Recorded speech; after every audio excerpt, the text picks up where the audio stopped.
Corey, I'm going to start with you. Minnesota nice. It's something that I've heard a lot since I moved here. It's a phrase that people talk about a lot. What is Minnesota nice? Well, Minnesota nice is a lot of different things. Basically, we've boiled it down to kind of 7 distinct characteristics. One is an aversion to confrontation. These won't be in any order, but aversion to confrontation, a disinclination to make a fuss or stand out, understatement.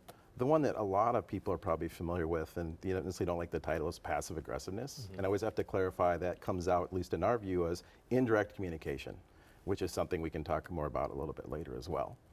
And then another one would be aversion to change.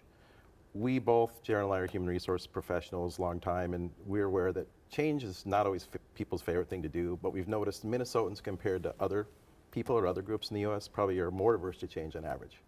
So, and I might be missing a couple others. I think you're up to 5. You probably have a couple more left. Yeah. Oh my gosh, I might have to go in and look. So. Emotional restraint. Oh yeah, emotional restraint is another one.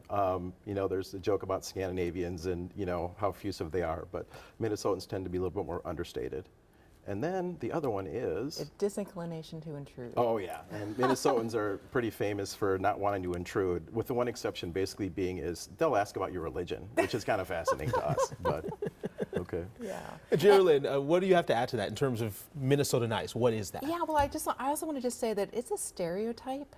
And so, we just want to acknowledge that a lot of people aren't stereotypically Minnesotan nice. Some of them there's different factors that obviously go into your personality and your behavior, like age and gender and race and nationality, lots of other things in the mix. But it is a pretty prevalent set of characteristics. And I would say that this set of characteristics, what makes it unique to someplace like Iowa, or our neighbors in North Dakota or South Dakota, is the combination of these characteristics. It's sort of how it's almost like a soup. It's a very distinct kind of soup. So we've talked to so many people who've moved here from really just right around our state, who get here and say, what, this is different. This is different. Even though their states may have some of the same characteristics, they don't have all 7 kind of together in this bundle. Yeah. If I could add one thing too, Jace, is one of the things we always like to do when we've gone and talked to groups about Minnesota nice, church groups and business groups, is we always give this example. We suggest that people think of Minnesota nice like a zip code. If you put 100 Minnesotans in a room, the characteristics that we've talked about, you'll see with many of them. If you put 100 people from Wisconsin in a room, you're not going to see those same characteristics. But as Geraldine pointed out, it's very important to know that everyone is an individual. And back to the zip code example is that your zip code will give you a rough idea where you live, but your address actually gets you there. We don't think of Minnesota nice as like an address. We're saying that this is everyone. It's not. Because as Geraldine pointed out, there's a lot more other things that make people who they are. Gender, race, many other things. Yeah, it's very, very nuanced. There's some sinister sides to Minnesota nice. Right. Let's dive into that a little bit, especially I've read a few think pieces in the aftermath of George Floyd in terms of some of the more negative sides of Minnesota nice. Talk about that and what you guys have observed and what you guys have heard from people when it comes to that. Well, I'll maybe take the first one and have Geraldine speak to maybe some others. But I think the biggest thing that was a shock to me in doing the work, and the hundreds, if not by now thousands of people we've talked to, is how challenging it is to make friends here. Particularly for people that move. As I understand, I know you're new as well, and it can be a challenge for people to move. And a little bit of background on that. Historically, Minnesotans stay here, they don't leave. So what's happened over time is, Minnesotans don't leave, they really like living here. It's a great place on so many different levels. But because of that, they don't know what it's like to be the new person. So when people move here, with all the characteristics, the way they play out is, someone will move into a neighborhood and the neighbors will come over and bring a hot dish, you're welcome, and oh, we should go out for coffee sometime. But it's kind of that surface friendliness. So it's very, very hard for people to make friendships. Because as many Minnesotans know, is they don't mix their friends typically, their friend groups. And that's also because Minnesotans like living here. They still will hang out with their high school friends or their college friends, and they won't necessarily always make the effort to kind of include the new person. And that's something that I think people at transplants will often talk about. Okay. Yeah, I'll also add that, again, back to that really interesting stew or mix of characteristics, and especially speaking to the George Floyd incidents in the state, that Minnesotans tend to have, like we talked about, a disinclination to stand out. Like the idea of protest, I think, is very hard for Minnesotans. That's really goes against a lot of their values of like, don't stand out, don't. It's not about you. You know, you'll see this in little things. Like I was just at my son's performance. He had like a little play in his middle school, and at the end of that performance, everyone politely clapped. You know, I come from Trenton, New Jersey, where people have been on their chairs. Woo, Jason, go! You know, they'd be like, yeah, and not here in Minnesota. Very subdued, very restrained. So when you see people acting out, protesting, yelling in the streets, it really kind of goes against, I think, a lot of the values and the behavior of a kind, you know, your stereotypical Minnesota. Do you think that way of thinking is changing? Do you think that that kind of traditional Minnesota nice sense is turning around in the aftermath of everything? That's a great question. I think that is true. But also remember that one of the characteristics is resistance to change. Yeah. So you've got that kind of going against you here. Yeah. So and also what happens is that, and we've talked a little bit about this, that Minnesotans tend to have a fairly insulated culture. So, you know, we laugh all the time about like, you keep your friends from preschool, you know, you're still hanging out with your high school buddies if you're a Minnesotan. You're not changing it up that much. You're not bringing a lot of new people into your life unless one of your siblings or cousins marries somebody outside. You're probably staying fairly insulated as a Minnesotan. So that resistance to change in general kind of slows down the pace of change. So I'm not sure sort of what the tipping point is going to be in Minnesota. Is it going to be, you know, once X amount of people move here and push at the culture enough that the culture changes? But I think that's why we're seeing such slow change where, you know, you'd think after all that we've been through as a state, things have been, you know, you think the pace of change would be pretty quick. It's not. It's not. And I can add one thing to that. As I went to a presentation, or did a presentation 6-7 years ago at a local community college, and they also had a state demographer there. And the state demographer was talking about, you know, the kind of influx of people. And she was noting that for the first time, you would see that more people were moving out of Minnesota than coming in. You know, we've always been pretty insular. And the other thing I think she noted, which I done a lot of research on the book and related to kind of the history and why Minnesota Nice is what it is. But if you look at the demographics, we're starting to see a big change in demographics. So you know, we have a large Asian community and also Hispanic community, so that's growing. So, you know, Geraldine talked about, you know, where we are now, I think we're starting to see, I would bet in 5 to 10 years, you're going to see the benefits of having, you know, that diversity, and the characteristics of Minnesota Nice will start to change in a good way. Okay, but it's not going to be a quick change. This is going to be something that takes a while. Yes. Takes a while to turn around that tide. As we've mentioned many times, I'm new here. You guys have been here for a while. I'm new here. What is your advice to somebody when it comes to surviving and thriving in Minnesota Nice, which is a subtitle of your book here? I'll let I the would say- transplant take that one Okay, first. I would say have a strategy. I know Okay. this is going to sound really odd to say this, but have a strategy for building your network. And typically we will say, probably one of the first things you'll want to do when you get here is join things. Now I know, you know, you're an extrovert. A lot of people out here listening are introverts, and the last thing they want to do is join a club, you know, or take a class. But the first thing you probably should do is take, especially if you're working from home, get out there and join some things. And then don't sit around waiting for people to invite you. That coffee invitation may never come.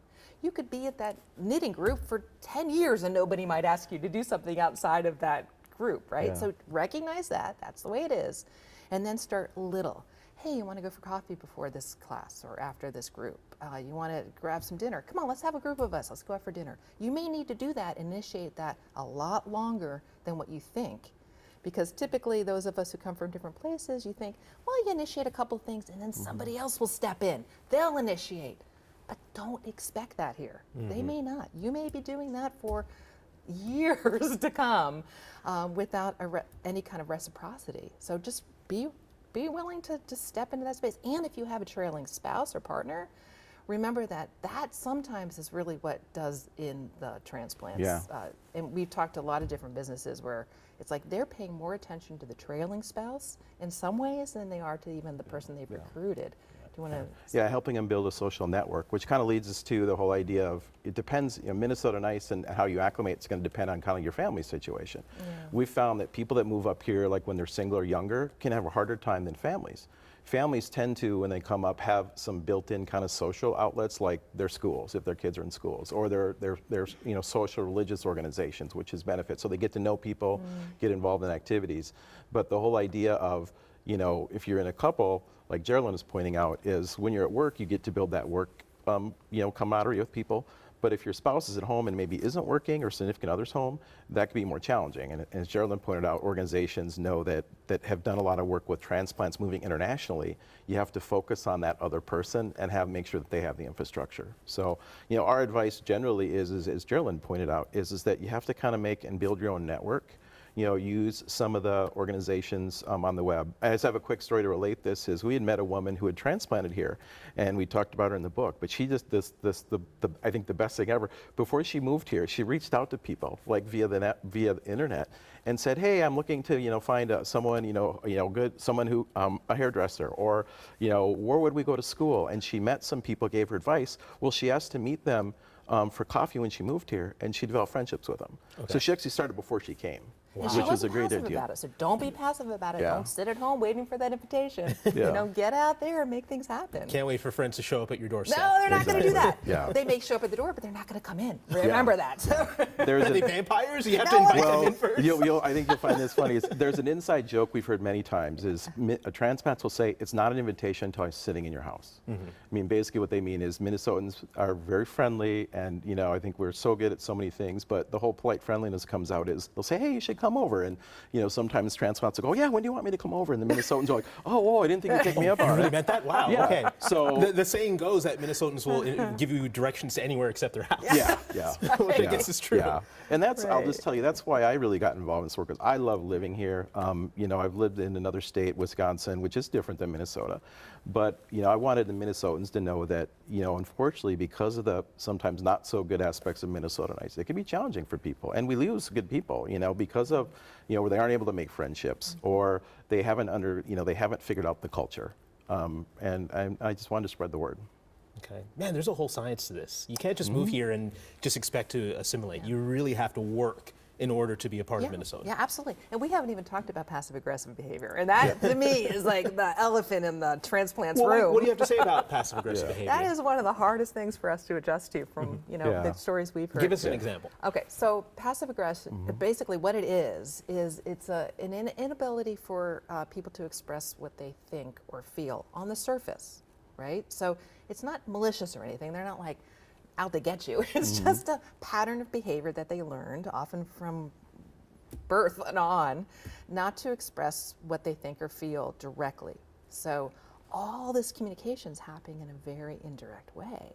So for those of us like me who come here and are used to, I'm from New Jersey, we say what we think, we're very direct, you can take surface value, you can take it, like that's what the people are thinking or feeling, not here. So what you have to do, or what I advise people to do, is almost become like a detective. You have to start to look at behaviors on a much more subtle level, and communication on a much more subtle level than you're ever used to. So, you've got stories about like questions versus statements, if you want to, Yeah, there's a favorite one is I have a relative, who when we're driving in the car, instead of, making a request, she'll make a statement. Is it hot in here? Or a question, she'll ask a Excuse me, question. I'm sorry. She'll ask, instead of asking a question, she'll make a statement. She'll say, "Is it hot in here?" Versus, "Or could you please turn on the?" Well, I'm messing that up. Sorry. Say Let me it start again, over. Yeah. So as the story goes, is I have a relative that when we're, it's been a hot summer day and she's in the car with me, she'll just say, "Is it hot in here?" Versus making a request to please turn on the air conditioning. So that's often how it will come out. Coded communication. yeah. And Indirect we communication. have to decode it. And sometimes it's a matter of being very aware of people's body language. It can be, you have to raise your awareness around, like in a workplace, if you've assigned somebody a task and they haven't been, one of the characteristics of Minnesota Nice is an aversion, a disinclination to have any kind of conflict or confrontation. So I assign somebody a task. They don't really agree with it, but they're not comfortable saying anything. So they act as if they will complete the task, and then they don't. Yeah. And then they procrastinate, or they come back at you and they're confused about the task. There are lots of little subtle hints. They're maybe a little sullen. You have to look for these hints, and then you put it together and you think, okay, really what's happening underneath this is that they have a conflicting opinion, right? Yeah. They don't want to confront you. You haven't made it safe for them to do so. So their behavior's coming out sideways. So you have to read that. Like, oh, okay, I get it now. And now I know what to do as their supervisor or their colleague or their boss, where perhaps before I didn't. So we're always advising people, you have to be very sensitive to the communication and styles and sort of the body language and so forth of people around you, or else you really can't be that successful here. Yeah. What, if I could add though too, is Geraldine, what she just explained is the reason I got into the Minnesota Nice work. A little bit of background is back in the 90s I worked at Target headquarters, and I was a trainer. I worked in human resources and started hearing the same story from like hundreds of people that were brought in as managers. And one of the things I routinely heard related to the passive aggressiveness is they would try to give feedback to people and the person wouldn't react, pro or con. Well, then they'd hear through the grapevine from someone else, is the employee that got feedback went and told someone else they didn't like it, and then that person went and told the manager. So they're not basically kind of, being honest or sharing their true feelings. And on the flip side, unfortunately, what happens is, and I still see this to this day, is that a lot of managers or employees don't necessarily give each other a lot of positive recognition. Because in Minnesota, kind of one of the aspects of it is we don't want to make people's heads too big. We don't want to blow up, make them think they're better than others. But I always have to mention too is that there's a classic way, if you want to know if someone is maybe exhibiting Minnesota Nice, is if you give a presentation, you ask them how they did, or you give a presentation and you ask someone how you did, and they'll say, oh, you did fine. I call that the Minnesota F word because it's used for everything. And fine doesn't really tell you anything. It'd be really refreshing if someone said, oh, you did a really good job. You're really clear. You really understood your talking points very well. But that's not the type of stuff that people do. And unfortunately, in the business world, that's the thing that people need to hear. It may not always be good to hear, but you have to know if you're not doing something well. On the flip side also, you should reinforce when people are doing something good. But managers, again, we're also not everyone, but you're going to see a lot of this behavior more from people that have kind of grown up in this culture. And that it can be a problem in the business setting. We talked to one woman, I don't know if you remember her or not, but I think she was from the Middle East, who came here, was recruited here, and she said after running through 2 managers who were Minnesotans, she said, I will never report to a manager who's a Minnesotan again.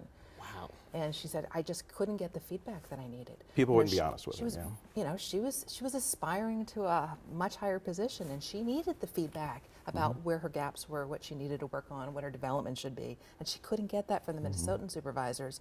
So she felt like she was just plateauing. And the only way she could, so finally she just said, I'm not going to do it anymore. I'm not going to work for you unless you're a transplant who can give feedback. Yeah, who can be really straightforward and candid, and that's what you wanted. The Minnesota F word, fine. Fine is such a neutral word. It's and just, you hear that and you're like, what does that mean? Yeah. Fine. Well, that's the issue with it. It doesn't tell you anything, And again, I look at this from a business perspective, and when you're at work, you want to know what you could do be better or what you're doing well. And like you pointed out, fine doesn't give you too much.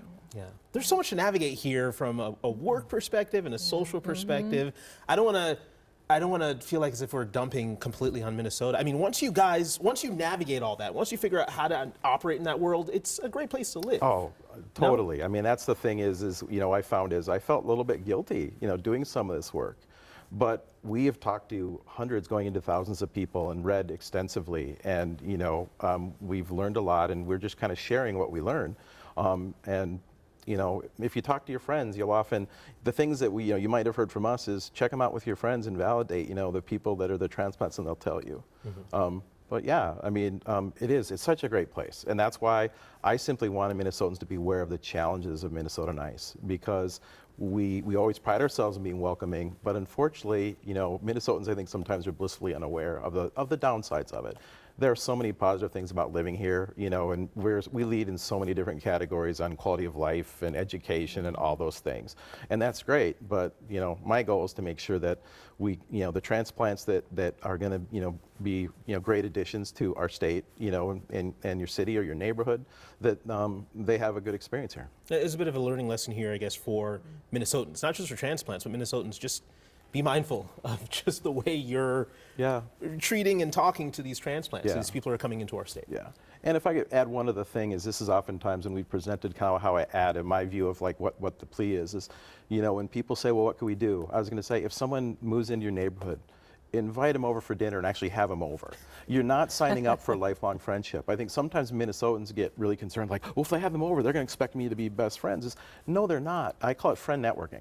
Okay. You know, just like you have business networking, you know, you may invite over a neighbor, you may not have much in common with them, but maybe they read science fiction books or something, and one of your friends does. Well, then maybe you introduce them to your friend. You know, that's the type of things that they need, and Minnesotans sometimes don't want to intrude on people, and sometimes the transplants want you to intrude. You know, they want you to reach out and do that, but just know you're not necessarily signing up for a lifelong commitment here. I've heard this from a native Minnesotan that some people are also afraid of that friend leaving. That friend, you know, they don't want to get too close to that person because that person may end up just going away in a few years, and that person you've been trying to build a friendship with is going to be gone. Is that something that you've heard as well? No, I haven't heard that so much, but Okay. I definitely have heard a lot of transplants who say, well, you know, I'm more successful making friends with other transplants. Yeah. So sometimes we just say that, and I think for sure that might be going on, where people don't want to lose, especially in a culture like this where you really do have friends for a long time if you're Minnesotan. You know, preschool friends, high school friends, you hang on to them. So if you're afraid that this new friend is just going to leave in a couple of years because they're here for a job and they're going to get recruited somewhere else, yeah, I could see that your investment in that friend would be a lot less. But it's also, you know, the way the technology is these days, it's also easier to keep up with them. You know, you can have a Zoom call where, you know, 10 years ago, Yeah. that might not have been the case. Yeah. So we're about to turn this into a half-hour special. We're hitting 10:30 here. I want to wrap up. Do you have any final thoughts, final words, anything else to say about this phenomenon of Minnesota Nice before we go? Parting thoughts here. I'm going to say if you're a transplant here and you're really struggling, you're going through the kind of culture change, you're in that process where you feel like, a lot of times people feel like it's called the authenticity challenge is really, really difficult for them. So when you get to the point where it's like your values, your core values, aren't aligned with the values of Minnesotans. So for example, we talked about directness and honesty. If you come to this state with that as a very prevalent value, and then you realize you're here in a place where that's not valued as much, that can be very difficult. And so what I tell people is, you don't want to change who you are. Your values are your values, you know? But what you want to do is sort of see the benefits, see the pluses, the pros, with the values that are here, right? So maybe the Minnesotans don't value direct, honest communication, but they do value connectedness, relatedness, those kinds of things. So look for what you can find in terms of the values here that you do align with, that you do connect with, and focus on that. And stick with that. Yeah. And I would add to what Geraldine's saying too, is in that mind is, you know, Minnesotans not wanting to intrude may not know as much about you. So I always advise the transplants, if, you know, like Geraldine has done this too, is she'll educate people about her background. And I'm not saying like in a deep way, but, you know, you get to know, like, obviously knowing Geraldine, she's a, you know, good friend of mine, and she's very effusive, and she, you know, she's has a lot of energy. Well, Minnesotans might be taken aback by that. So I think you've oftentimes told people, hey, I'm born in New Jersey, or this is me. So, you know, you Make can a use joke, that. lighten up a little bit, and Yeah. you know, if you're going to say something confrontational, say, hey, you know, Yeah. this is where I'm coming from. It's okay, you know, you don't. Yeah. and- Maybe a little self-deprecation would Yes, be. that Yeah, works not taking yourself too wonders. seriously, but letting people aware, like, hey, I'm not from here, and that can be a benefit to you. Yeah. I do that constantly. I tell Yeah. people all the time, I'm not from Yeah. here, and I think that helps Yeah. break the ice a little bit. And then one other thing I'd recommend too, and this is something we advise people for the transplants, is we think it's important to, even if, you know, let's say you're from Florida or whatever, you know, we're a very distinct culture, That's me. having gone through a winter. You know, you have to get out, and not to say you have to like it, but try the Minnesota things, like, you know, maybe someone's out ice fishing, your neighbor's going out ice fishing, say, hey, can I tag along? You know, or, you know, going up north, the things that Minnesotans take pride in, you know, make a hot dish or go to a hockey game. You know, I think Minnesotans really appreciate two people that are really making an effort to try to be part of it. Again, we're not saying you're going to have to, you know, thoroughly enjoy it or do it for the rest of your life. But I think that's important too. And that also goes back to some of the research about when people move internationally. A lot of companies spend time educating them about the culture and doing things like, if you're in another country, showing you, taking you around town and showing you different things. That's something that I think transplants can do for themselves. And also, Minnesotans can help people do. The holy grail of if transplants know that they've made it, we've heard this story many times, is if you get invited to someone's cabin. Literally, we were at a presentation many years ago, and we were talking to people, and someone came in and said, "I got the invite to my neighbor's cabin," and they were high-fiving this person. And it goes back to the whole idea of, Minnesotans, you're not signing up, we're not saying we're signing up for lifelong friendships, but help your neighbor get to learn about the state and what being up north is like, and you might have a relationship with them, you might not, but you'll help acclimate the person to a great place to live. So I'm waiting for that cabin invite. When I get that cabin invite, You're I in. know that I've made it.